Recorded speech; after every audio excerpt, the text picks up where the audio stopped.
University మంచి భవిష్యత్తు కోసం తెలుగు విద్యార్థులు ఇష్టపడే యూనివర్సిటీ. కాల్ 9059052378 9059052379.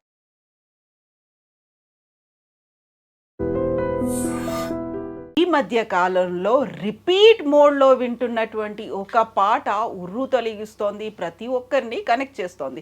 సాధారణంగానే జనపదాల్లోంచి పుట్టినటువంటి జానపదం పాట అంటే ప్రతి ఒక్కరికి ఇష్టమే, అవి వైరల్ అవుతుంటాయి, ప్రతి ఒక్కరూ పాడుకునేలా చేస్తుంటాయి.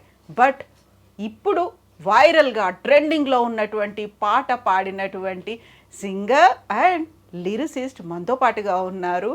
రఘుకుల తిలక రారా కొండల స్వామి గారు, వాళ్ళ అబ్బాయి మణికంఠ గారు. నమస్కారం అండి ఇద్దరికి. కొండల స్వామి గారు ఒక మంచి పాటను పాడి మాకు అందించినందుకు ధన్యవాదాలు మీకు. మనం ఇంటర్వ్యూ స్టార్ట్ చేసే ముందు ఒక్కసారి ఆ పాటతోనే స్టార్ట్ చేద్దామా? రఘుకుల తిలక రారా నిన్నెత్తి ముద్దులాడెదరా, కోసల రామారారా కౌసల్య రామారారా. రఘుకుల తిలక రారా నిన్నెత్తి ముద్దులాడెదరా, కోసల రామారారా కౌసల్య రామారారా. నుదుటిన కస్తూరి తిలకం చిరునవ్వులు చిందే అదరం, మల్లెలు మాలలు గట్టి నీ మెడలో వేసెదరారా. రఘుకుల తిలక రారా నిన్నెత్తి ముద్దులాడెదరా, కోసల రామారారా కౌసల్య రామారారా.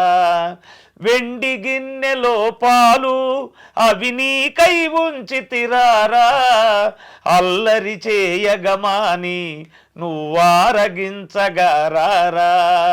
రఘుకుల తిలక రారా నిన్నెత్తి ముద్దులాడెదరా, కోసల రామారారా కౌసల్య రామారారా.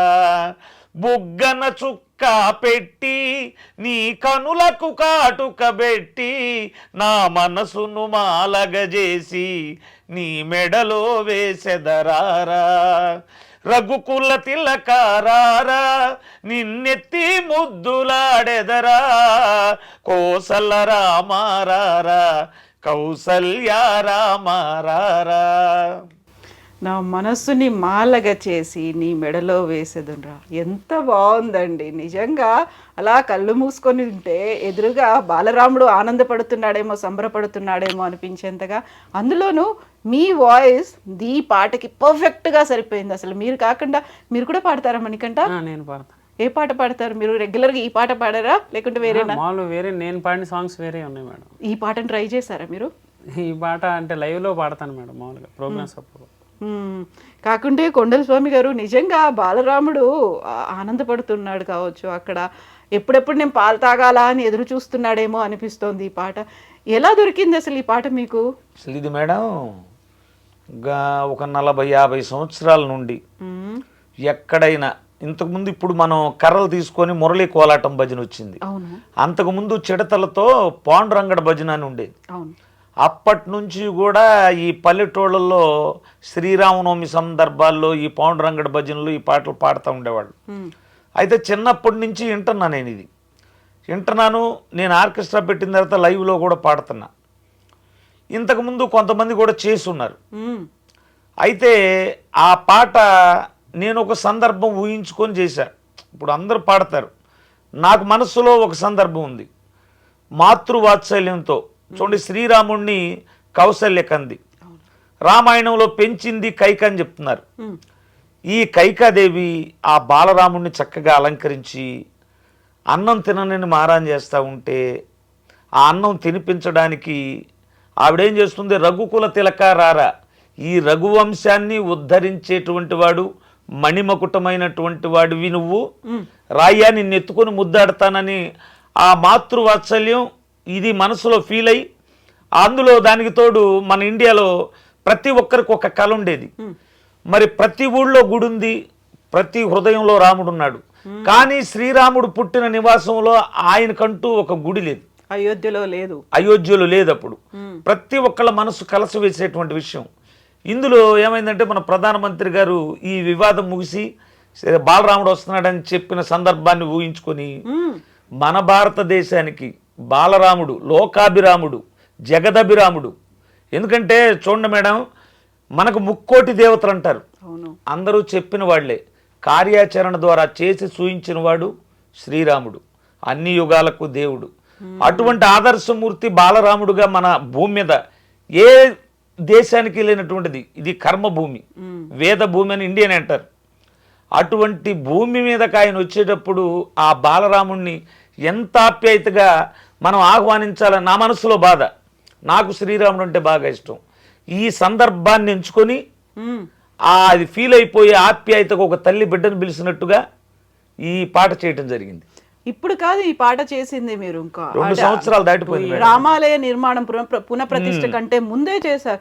మరి ఇప్పుడు ఎందుకంత వైరల్ అయింది? ఒక 2 ఏళ్ళు దాటింది మీరు ఈ పాట చేసి. అంటే ఈ పాట చేసాం మేడం, అప్పుడు పాడితే బాగానే ఉంది, కానీ పాట 1 మిలియన్ 2 మిలియన్లు అట్ట వెళ్తా ఉంది. ఈ రాముడి ప్రతిష్ఠ అప్పుడు అవి కొంచెం కదిలింది పాట.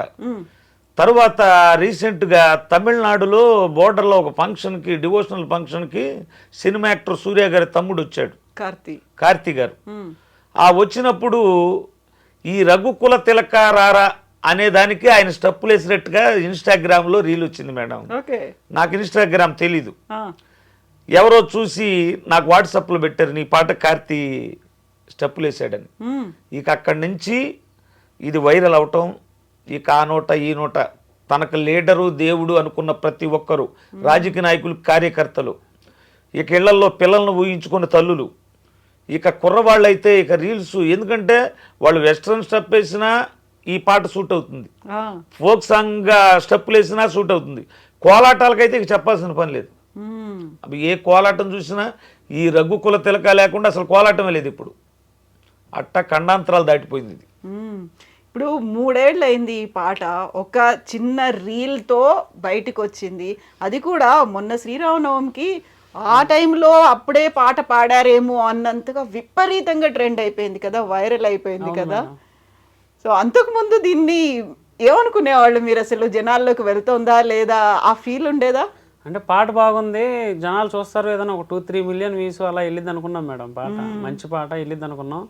ఈ తర్వాత ఈ జనవరి నుంచే ఇది ట్రెండింగ్ అవడం స్టార్ట్ అయింది సాంగ్ కూడా. ఈ రీల్స్ కానీ ఇవన్నీ జనవరి నుంచి ఒకరి తర్వాత ఒకరు రీల్స్ చేసుకోవటం, అలా అలా బాగా వైరల్ అయింది మేడం.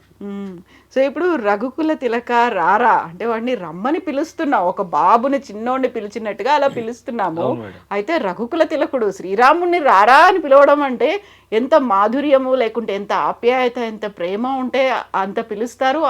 మీ వాయిస్లో కూడా అది పలకడం అనేది ఎంతసేపు ప్రాక్టీస్ చేశారు మీరు? ప్రాక్టీస్ ఏం లేదు మేడం, ఆ పాటను సింగిల్ టేక్లో పాడా నేను. అయితే విషయం ఏంటంటే భక్తి నవ విధాలైనటువంటి మార్గాలు. అందులో మనం భగవంతుడి దేవుడు అనుకుంటే దూరంగా ఉండి పూజించి నమస్కరించి సాగిలపడి మొక్కుతాం. మనం సఖ్యం అని ఒకటి ఉంది, సావాసం చేయడం భగవంతుడితో, మనం ఓన్ చేసుకోవటం. భగవంతుడు మా ఇంట్లో వాడని అట్ట ఓన్ చేసుకున్నప్పుడు, ఇప్పుడు మీరు రామదాసు కీర్తనలు ఉంటాయి, ఎవడబ్బా సొమ్మని కులుకుతూ తిరిగేవు రామచంద్ర అని. మరి అంత మాత్రాన భగవంతుడిని తిట్టినట్టేనా రామదాస్ గారు? అది లోపల ఉన్నటువంటి ప్రేమ. నేను కొంతమంది నాకు కామెంట్లు వచ్చినాయి మేడం, అంతలావు దేవుణ్ణి పట్టుకొని కొండసం రారా పోరా అంటున్నావు, ఇది ఎంతవరకు న్యాయమని కామెంట్లు చేశారు. దానికి నేను సమాధానం ఛానల్ ద్వారానే చెప్పా. అయితే భగవంతుడిని ఒరేనంత మూర్ఖుని కాదు, అందులో నాకు ఇష్టమైన దేవుడు, నేను ప్రతినిత్యం రామ ఆనందే నాకు పొద్దుపోదు. నేను ఆటో నడుపుతాను మేడం, అనౌన్స్మెంట్ ఆటోలు నడుపుతాం మా అబ్బాయి నేను, మైకులు కట్టుకొని పాసింజర్లు తోలం. ప్రతి ఆటో వెనక రాముడే నా దైవం అని ట్యాగు ఇప్పుడు కాదు, ఎప్పుడు 30 సంవత్సరాల క్రితం తగిలిచ్చింది. అప్పటి నుంచి, ఎందుకంటే ప్రతిరోజు రామాని పలకాలి.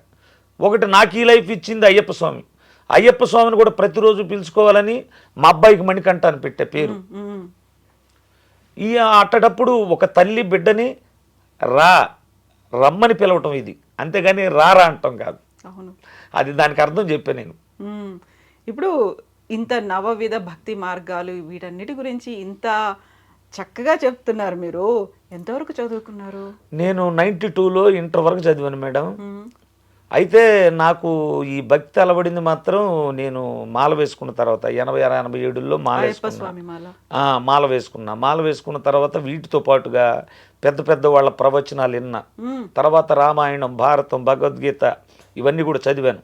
చదివిన తర్వాత కొద్దిగా నాకేం అర్థమైందంటే కలియుగంలో ఈ సంకీర్తన, ఈ భజనకున్నంత శక్తి దేనికి ఉండదనేటువంటిది ఉపనిషత్తులో ఒక వాక్యం ఉంది మేడం.